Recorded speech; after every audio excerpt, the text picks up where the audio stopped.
All right, we are back for part 2 of episode 30. This has been a great Q&A. We've talked about ZK Finishing School. We've been answering a lot of questions about black gloss. We've been answering questions about estimating and selling, and we're talking about air movers right now, which is a topic that I'm passionate about. I did a lot of homework on air movers and air machines, and just learned from people who had them, talked to manufacturers, and you have to. I'm a big believer in understanding concepts. If you can understand concepts, then they help you. That helps inform the decision making process. The decision making or the detail stuff kind of gets filled in when you understand the concepts. So if you understand that when you're building your spray booth inside of a house, you are trying to control all air that comes in and all air that leaves. And so how are we going to do that? Well, we generally probably want to filter the air coming in, so we have clean air coming in and not dusty air. And then we definitely want to filter the air that's leaving, because if we're spraying paint, we want to filter the air that's leaving as well. So how you do that, there's a number of ways to do that, and it really is job site dependent. For the average project in just like a house where you can duct out of a room, of a window, you don't need air scrubbers. They're generally $1,200 to $2,000 for a negative air machine or an air scrubber with a HEPA filter, and they're big, they're bulky. One man can't maneuver them. It's a two-man thing to move them. Generally, the big ones. Now you can get those dry ease ones that are 500 to. Are they 500 to 1,000? I think they're just 500 CFM. I could be wrong. It's a low CFM. So we only have one of those, and it works great for what it works for. But there's a big difference between 500 CFM and 2,000 CFM. So. That being said, I think most people can do a great job simply with air movers, not air scrubbers. Those max air 2000 CFM fans that you can put a piece of duct to, and now you can move air, lots of air, and they're like $250, $300, and one man can set it up, pick it up, move it around like super easy. And now you can put pre-filters or filters in front of that if you want to. We do. If we're spraying, oftentimes if we're spraying like 2K poly water-based, which dries very fast, especially when it's aerosolized, we will put automotive paint booth, like our spray booth. We'll take those pre-filters and we'll put them in front of the air machine, and that will filter the air before it goes out, and then we'll run that duct out a window and outside. Hopefully there's not a Ferrari sitting next to where the ducted air is going. In which case, if there was, we'd be using air scrubbers. But we can use air movers if we're not worried. Generally, you might get, I know you get, even through those pre-filters from a paint booth, you're going to get a little bit of dried paint. Atomized paint will go through there, but it will be dry, assuming you're using water-based. If you're using oil and you're atomizing it super duper, I probably don't want to just blow that outside. I want to filter that first. But good air movement is essential to spraying indoors.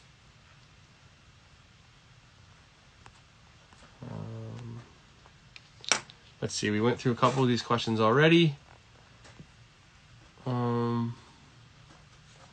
This is a funny one.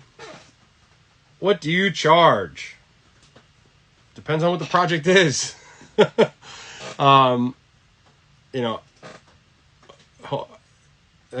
a loaded question. But right now we are trying to, especially when we're in Boston, we're 100%, we're bidding at $75 an hour. That's what I'm trying to make our charge rate at. I'd like to produce along those lines, but sometimes it varies. Rhode Island, we can be a little bit less. Let's see. This is a good one.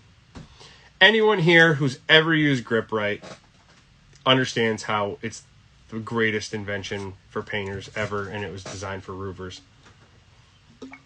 But GripRight, I think that GripRight and Ramboard have their uses. Where the project that we're on right now, oh, actually, that's not true. We have used Ramboard and then GripRight in the past.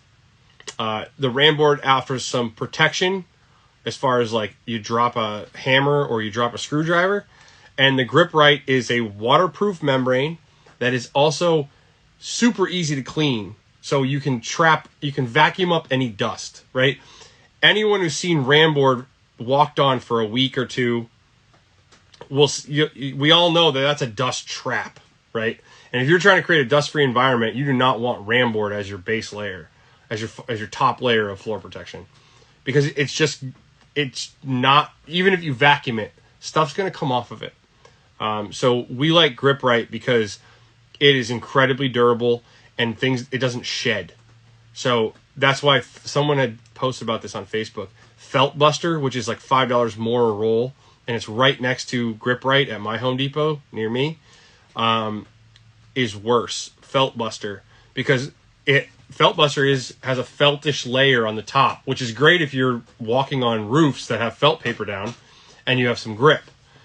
But when you're talking about floors and you have this like mesh kind of felty thing, it pills up, it holds dust, it's a nightmare. So GripRight is very thin, so it's not going to protect you if you drop a hammer. It's not going to protect the wood floors.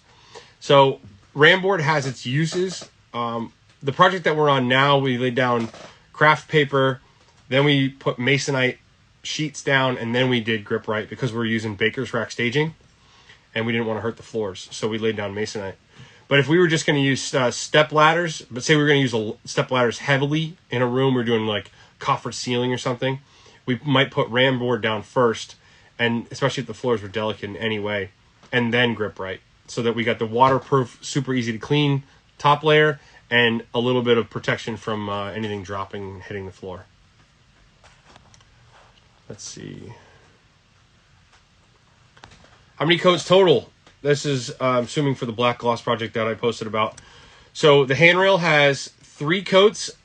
Yeah, GAF underlayment. Oh wait, no, the GAF stuff, that's not Felt Buster. I think GAF also makes Felt Buster, roofing underlayment. We applied 3 coats of oil primer to the handrails with a round of filler between each coat. 2 rounds of filler between one coat. First, we did 2-part polyester filler that does not shrink at all. That was our first round of filler, and then we did nitro stand little spot fillers 3 times. And then we did 1 coat of top coat, and then we did another coat of top coat. So there are 5 coats of paint and 3 rounds of filler on those handrails.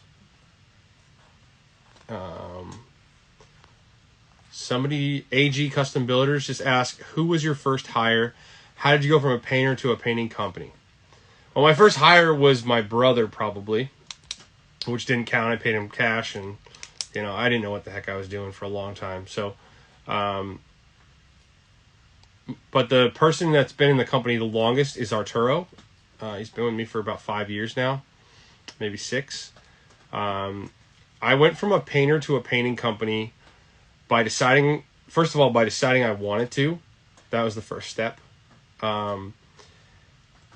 By figuring out a way to make it so that I did not need to paint. I think that the most important part about of how I was able to go from me painting alone to having a team of 8 highly skilled painters now is that I took myself out of the field as fast as I possibly could. I found people like Arturo who could do work at a really high level, and I took myself out of the field, which obviously cost me revenue for a while. And I had lots of time on my hands. 4 years ago when I started Instagram, I had lots of time on my hands. We weren't super busy, and I was running 2 guys, so I was definitely not busy. And I had plenty of time to send people messages on Instagram so, I think the big decision is I decided I was going to. I started reading business books. I started to talk to business owners, other paint contractors who had grown their companies, and I just decided I need to get out of the field. And when I did that, I was able to start to look at the forest above through the trees, right? I was able to see the forest and not be in the trees all the time.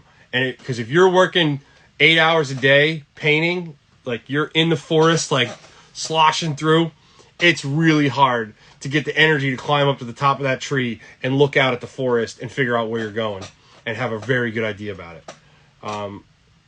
I think one of my big skills is the ability to see the bigger picture and to see where we're going and to build this, like, I do see things from the forest perspective, which I'm really grateful for. And the only way I was able to really exercise that, though, is by getting out of the field. And yeah, you figure it out.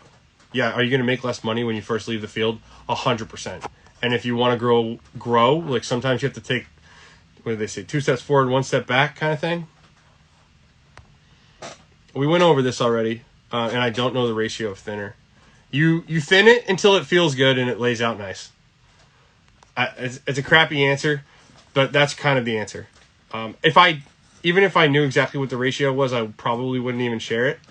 Because that ratio was the ratio for the temperature and the humidity in the space that we were in for that day.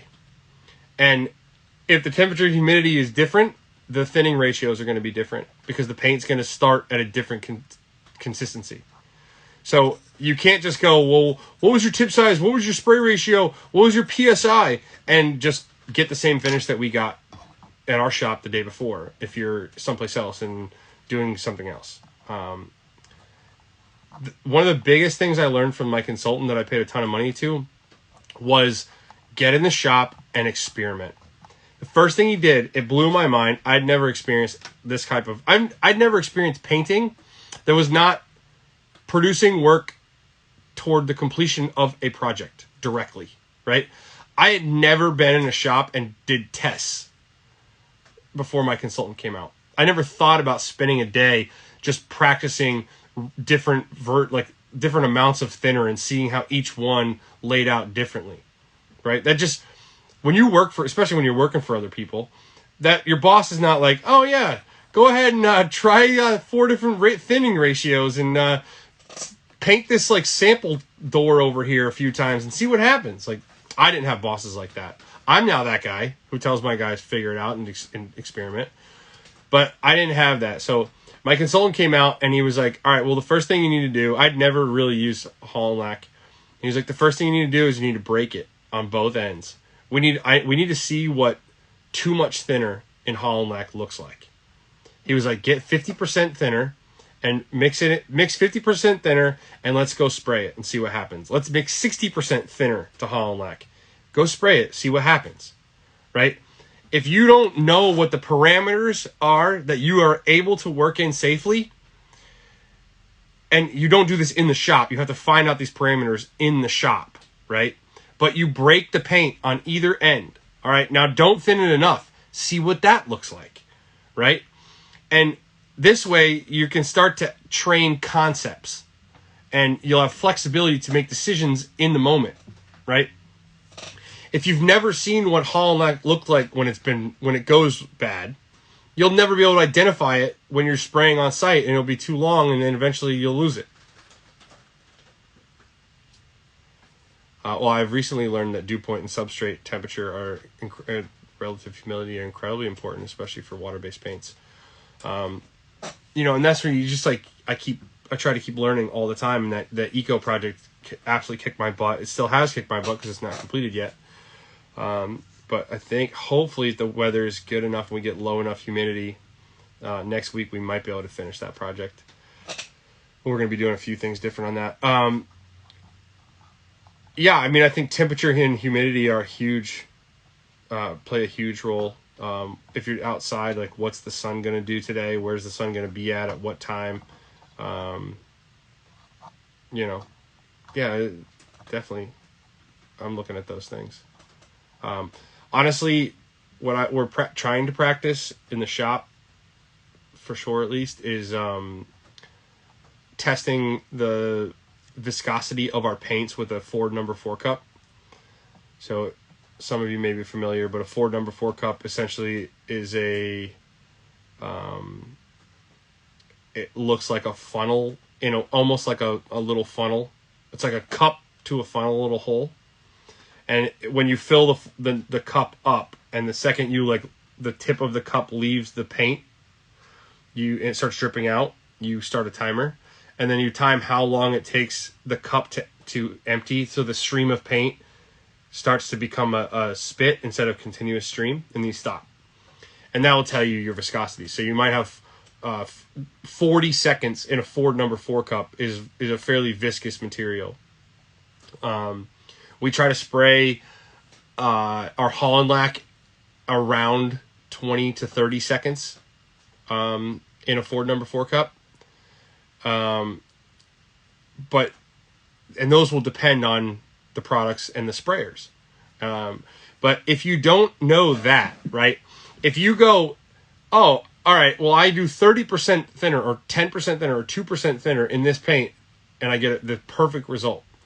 Well, if it's 20 degrees warmer and you do the exact same thing, you're going to have a much thinner paint. So what we fin paint to do is to get it to a certain viscosity. So testing the actual viscosity is really best practice. I haven't gotten it so that's our standard yet. We're working toward that. We've been starting to take some notes and write down viscosities of our paint. But if you want to be able to reproduce results, which is what we need to do, right? We need to not be showing up on job sites hoping we can get what the client is after or what the sample looks like. We need to be able to be confident that we can give the client what the sample looks like or what they expect. So the more variables that we can take away, the better. And the more objective decision making that we have, and the less subjective data that we're making decisions based off of, the better. And I think this is something I'm very passionate about. I think that our industry really sucks at making decisions based off of objective data.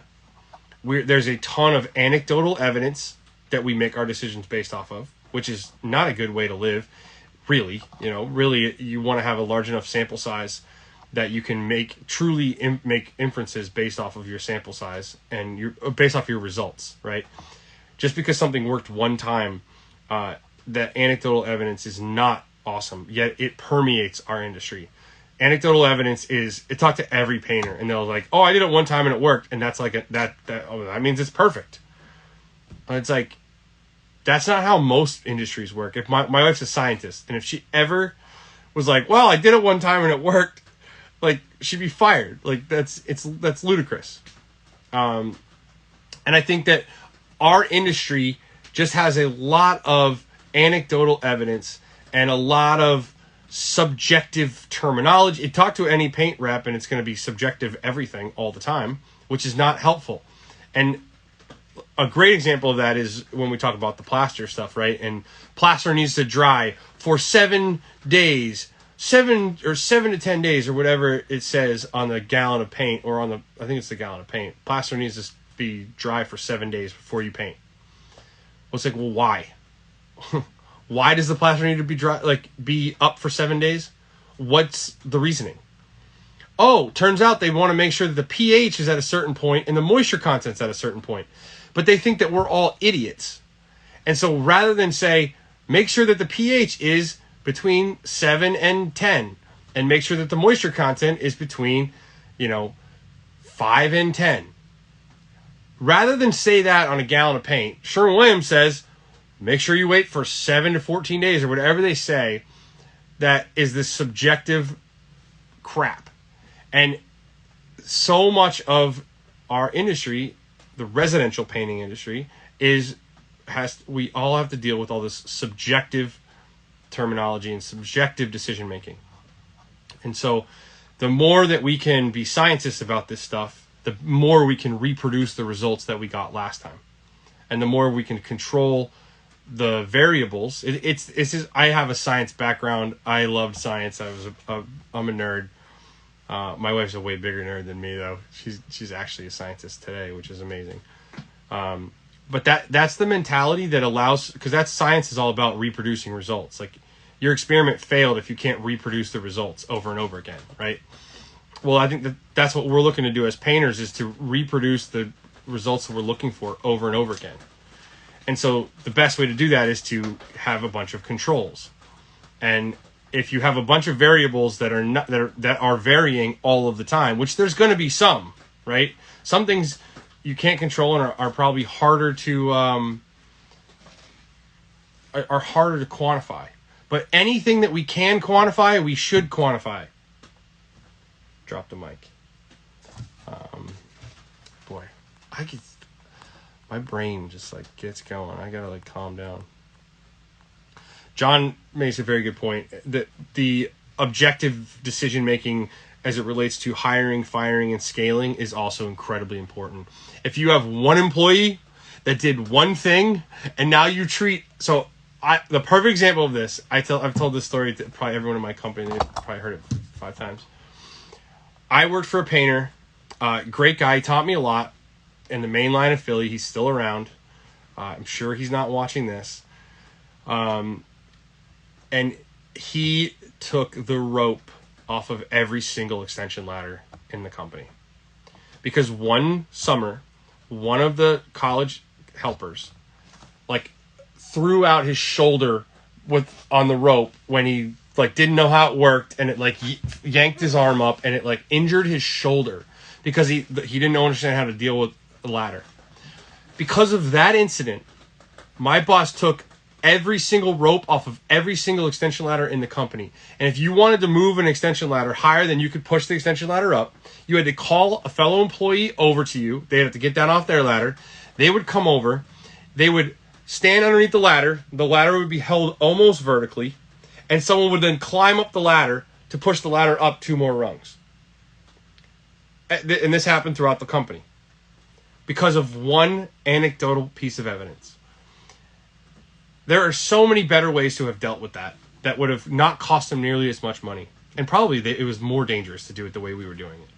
But my boss was a very, like Adam Carolla always says, superstitious native. We all have a superstitious native inside of us. Oh, one time something happened, and so now from now on, we have to be careful of this thing. And it's like, maybe not, right? Or maybe we're attributing this to the wrong thing. Same thing happened with the power washer. So every time we would go to power wash a house before we painted it, I would have to get a little tiny pump sprayer, mix the chemicals up, and I would pump spray the whole house with the chemicals before the power washer, the guy with the power washing wand, would then come and clean every single inch of the house.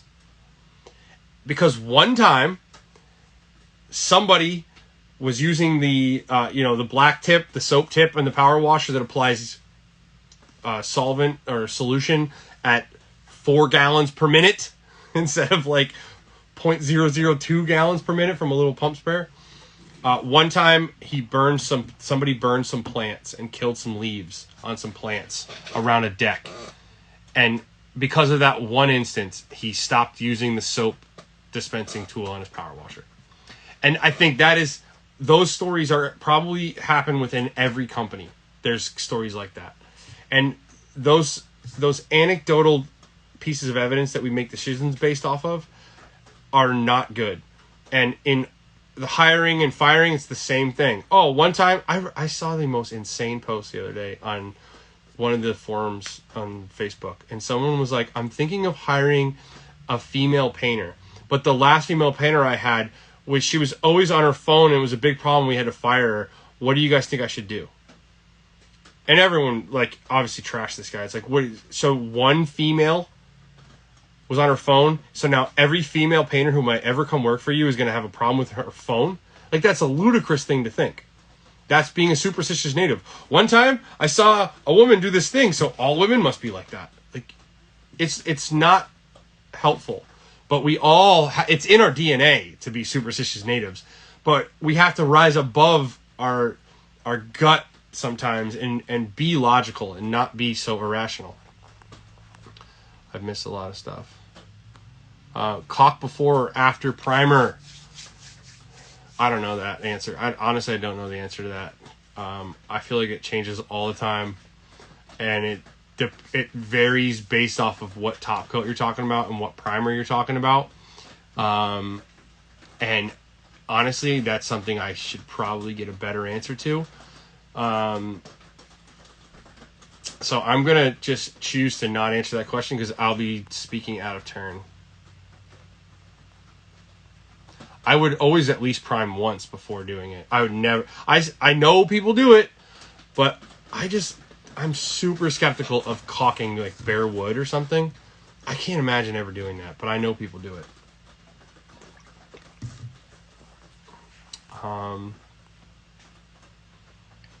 Let's see.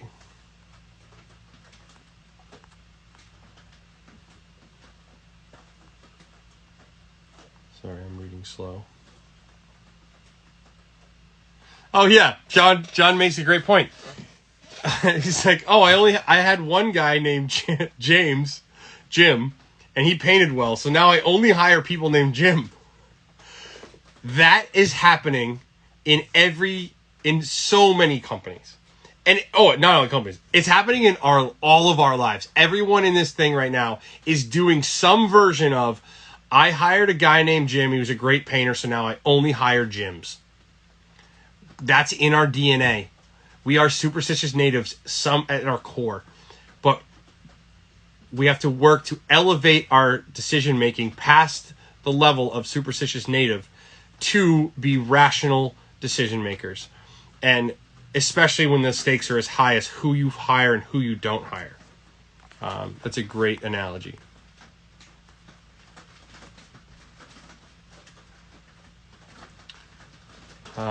Yeah, Phil makes it. If you bury caulking under too many layers of not flexible paint, especially like 2K poly, if you can't have if you're using 2K poly, which is a very hard coating, you can't be putting, we've learned this lesson the hard way, you can't put the best caulking in the world, right? The super duper flexible stuff that we like for exteriors and stuff. The amazing Tower Tech 2 caulking does not work well underneath 2K poly. It's too flexible, and there's a hard candy shell on top of this Jello, and it cracks the hard candy shell. So you have to be careful with how hard is the top coat that you're working with, and how flexible is the caulking that you're working with, and making sure that if at all costs in painting, we never want to put hard over soft. We don't want to put a hard coating over a soft coating. So generally, that's two-part products you don't want to put over one-part products as a general rule, because you're putting a hard candy shell over Jello, and it's easy to crack that shell now.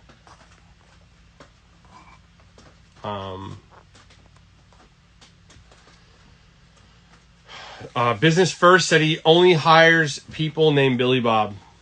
I don't blame you. That'd be hilarious if you had a company of all Billy Bobs. It'd be funny, at least. Let's see. Here's a good one. Do the painter use a HVLP gun? If so, what type of compressor I use for the job site? I'm guessing that he was asking this question as it relates to that picture.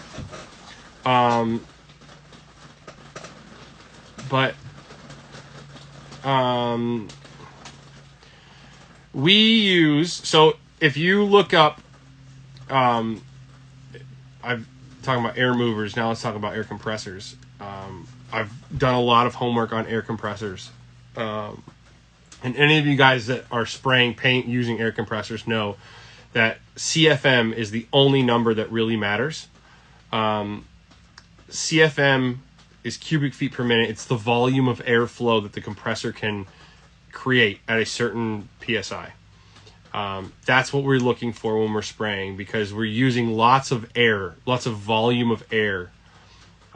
So the most that I've ever seen, if you were to get the maximum amount of CFM for a compressor that can plug into a 110, is there, I did see a roll air compressor that makes 7 psi, 7 CFM at 90 psi.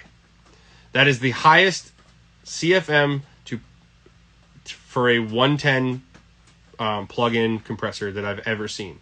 Now that compressor is $1,300. It weighs 150 pounds. I would not recommend getting that compressor. You can also get a compressor that makes 6.5 CFM. You know, actually, it might have been 7.3. The compressors that we use, they're called the Roll Air VT25 Big. I believe it is. It's 25 Big. I believe it's VT25 Big. That compressor plugs into a 110, and it makes 6.5 CFM at 90. Which means we have to run two of them at least into two compressors into a manifold into one hose to get enough CFM to run a conventional spray cup gun, automotive gun, right? The automotive guns that we use. So when you say HVLP, HVLP can mean a lot of things. A turbine unit is quite often an HVLP, right? A turbine unit has far less air volume than the type of HVLP guns, that gravity-fed guns, cup guns that we are using. The guns that I'm using, the automotive guns, the SATA and the DeVilbiss guns, they require a minimum of 12 CFM to spray to get the good finish, right? You need a lot of volume of air. So really, you could run a gas-powered compressor that's loud and expensive and heavy. And obviously, you want to keep it outside of a client's house and run a bunch of hose. You can do that. I know I have friends that do it. Or you can buy two VT25 Big compressors from Roll Air, have a local air compressor guy get you a manifold, run two hoses. We have like a whip that's 3 hoses to 1 manifold. Each of the hoses has a shutoff valve and a one-way valve. So we know that the air is not going from one compressor up through and down to another compressor. So we run 3, like when we sprayed it on site the other day, we have 3, the other one wasn't being used, so we brought all 3 up. And we actually had that's 6, 12, we had 18 CFM of air on site, and we were plugging into a 110 outlet. By using 3 compressors running to a manifold, and it allows us to have the advantages of a shop compressor on site without running a gas. So that's definitely an option, but you want to make sure you put one-way valves on. You have a good manifold. Just go to I went to the air compressor store near me, the one I bought my shop compressor at, and they made me this one hose that goes to this manifold that goes to 3 hoses, and on each of the 3 hoses there's a one-way valve and an on-off valve. You want those on-off valves. Let me tell you, the first time I didn't have them, and you can't. It's a whole thing. You definitely want to have shut-off valves on your air compressor hoses.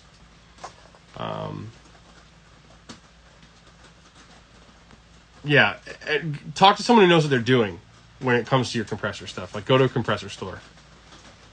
A gallon, if you want to know how much an actual gallon of the paint that we use for the handrails is, it's about $200 for a gallon. But because it comes in 3/4, it comes in 2.5 liters for about $145, which is about 3/4 of a gallon. So it ends up being about $200 a gallon. You can get about 600 square feet of coverage out of a gallon generally. It goes a really long way. You put thin coats on, but it's incredibly high quality paint. All the paint that we're using from Benjamin Moore and Sherwin-Williams is all high quality paint with a bunch of filler added to make it cheap. This is just high quality paint. Fine Paints of Europe, Holland Lac, all the Fine Paints of Europe paints. They're all just high quality paint. I can't send you information on the spray system I use for cabinets, but I can tell you about it right now if you're taking notes. We use a number of different products, spray systems for cabinets, and it depends on the coating that we are using. If we're going to use a water-based paint, specifically the 2K polys that we use on cabinets, it's the only water-based system that we're using. We're going to use an airless sprayer to spray our finish. do use an air-assisted airless, a true air-assisted airless, not a Graco Finish Pro. That's not a true air-assisted airless, in my opinion. There is air there with an airless gun, but it's not the same as a Kremlin or a Merkur or a Wagner. But I think that an airless is probably the best finish, but also the hardest finish to spray vertically. So you can use a turbine gun. We've done whole kitchens with the turbine unit before, with great results. It's slow as molasses. It takes a long time to spray a kitchen with the turbine gun. It can be done. I would say that you also slightly sacrifice finish quality. It's a little bit harder to get true glass with a turbine unit, with a water-based coating. If we're talking about fine paints of Europe and we're spraying, we're using an automotive cup gun. We sometimes use a pressure pot with an automotive pressure fed gun. Rarely we use those anymore. If we're gonna use those, we're really not gonna use those anymore. We're gonna use a true air assisted airless. So that could be a Kremlin air mix, that could be a Wagner icebreaker, or even the Wagner Cobra, which is like the gold standard, like holy grail pump everybody says. The Merkur makes a pump, but these are pumps that are they're air powered pumps, right? So you hook them up to a compressor, and that's what moves the pump. So that way they are very easy to dial in, very consistent, low PSI fluid pressures. If you take your Titan 440 or your Graco 395 and try to dial it into 445 PSI and have it run consistently at 445 PSI, you will laugh. They just won't do it. They're not meant to do it. So a Kremlin or a Wagner pump, you can dial into 445 PSI and run that gun, and it's going to stay nice and steady right at 445 PSI with maybe 30 pounds of air pressure. So air-assisted airless is a great option for larger volume oil spraying. When we spray these two large oil rooms, we will use the air-assisted airless Wagner gun, if that helps.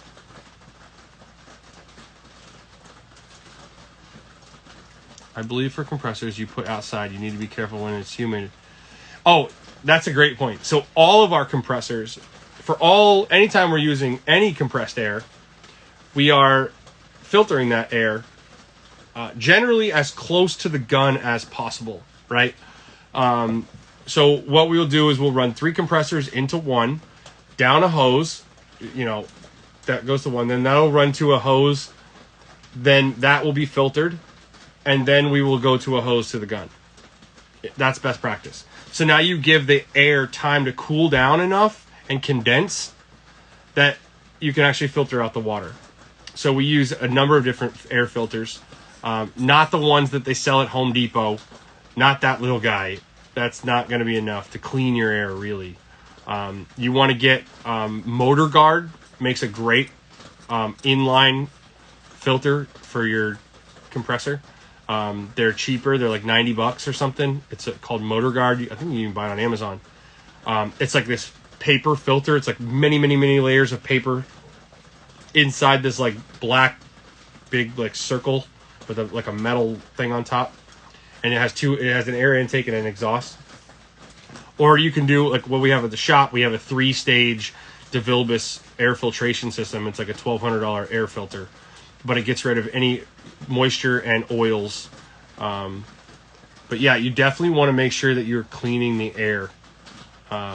If you're using like lacquers or conversion varnish, I think which one is it? Lacquers or conversion varnish that are really, really sensitive to moisture in the air.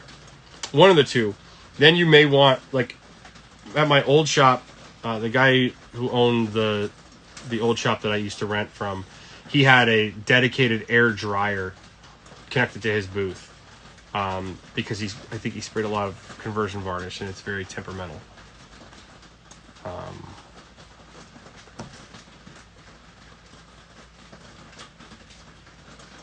Yes, it's lacquer that blushes with the moisture. And you can use mayonnaise to take that blush out, right? I believe that's a trick. Let's see, we have more questions. We had a new question come in. Wait, I thought there was. Yeah, here we go. It's so tiny, I hope it's not offensive. I can't read it. When you are setting up a spray area or mobile spray booth, are you building your airflow to be positive pressure into... See, how do you read the rest of this? Positive pressure into the spray area, or you try to create a vacuum. Okay. If we are spraying inside of a home, we want to have negative air pressure within our spray booth, right?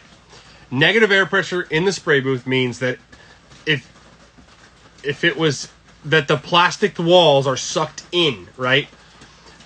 There's lower air pressure inside of the space than on the outside of the space. The outside is trying to rush into the inside. The air is all trying to go like this, right? That's the best possible way, right? Because now all the overspray, the fumes, right? The fumes are huge with a lot of stuff we do. When you create a negative air pressure within your spray booth, all of the air from the house is coming into the booth, and none of the air from the booth is going out to the house.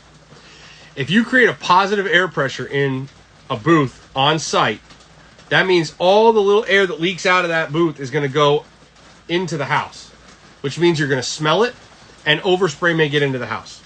So generally, you do not want to have a positive air pressure in your booth on site. Now, my new spray booth, which we're going to do a shop tour in a minute, my new spray booth retrofit had a makeup air unit on it that we just added that allows us to actually make a positive air pressure in the booth. Now, that's good for us because now we're not sucking dust from the little corners, which is what happens with negative air. It's sucking from everywhere. So if there's a little corner that's not perfectly sealed, you're going to get unfiltered air coming in. On site, you'll deal with that. It's a lot easier to make it an airtight facility, and it's also it's a little more forgiving. When we're doing this stuff on site, in the booth, we don't want negative air because it's sucking from all the little dusty spots in my shop. So, and it's a shop, so if I have positive air pressure in my booth and a little bit of overspray or paint fume smell gets out of the booth, that's fine. It's a paint shop. That's fine. I would much rather have that. That means that it's only clean air coming in and no unfiltered air making its way in. But to answer your question, in a short version is you want negative air pressure in your space, which is why you want to have a lot of zip pulls, and you want to put those little rubber anti-skid things under the zip pulls, and if possible, you want to put those foam rails across the top so that when all the walls are sucked in, the booth doesn't collapse on itself, right? Are you serious, Jake? What the heck is this guy talking about? Looks a little dusty. I don't get it. Doesn't look dusty to me.